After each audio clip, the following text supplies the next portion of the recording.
Kind of view.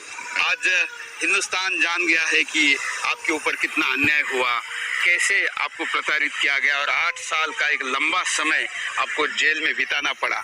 लेकिन ये सब पूरा जो वाकया हुआ और इतने दिन ये सारी घटना चली, इसके ऊपर हिंदुस्तान सुनना चाहता है, जानना चाहता है, समझना चाहता है।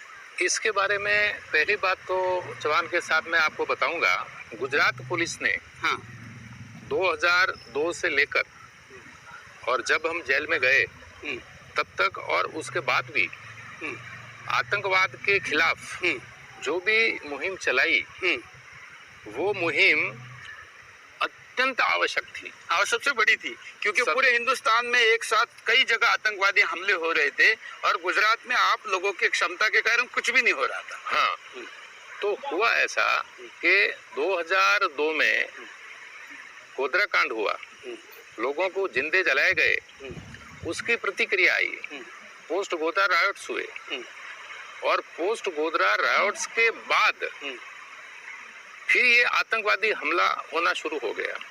लेकिन ये देश के खिलाफ एक प्रकार का युद्ध ही चालू हो गया। युद्ध ही था। देश के खिलाफ एक युद्ध था और जैसे युद्ध की प्रतिक्रिया करनी पड़ती है, ऐसे ही तरह से हम लोगों को जितने डिटर्मिनेशन से आतंकवादी हमले हो रहे थे, उतने ही डिटर्मिनेशन के साथ हमारे सरकार की जो पॉलिसी थी, गुजरात सरकार की पॉलिसी थी, जीरो टॉलरेंस फॉर टेररिज्म, आतंकवाद के खिलाफ जीरो टॉलरेंस।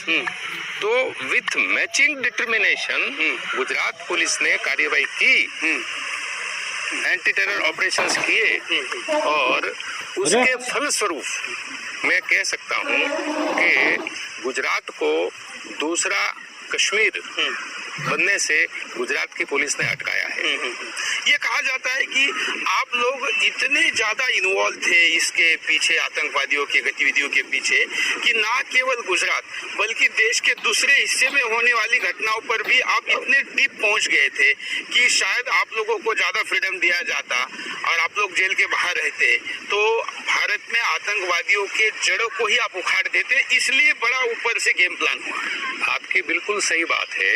अक्षरधाम वगैरह जो हमले हुए और गुजरात के भूतपूर्व होम मिनिस्टर को भी मार दिया गया और ऐसी दूसरी घटनाएं न बने, इसलिए गुजरात पुलिस ने प्रोएक्टिव बनके कार्यवाही की और बड़ी बड़ी घटनाओं को अंजाम होने देने में अटकाया।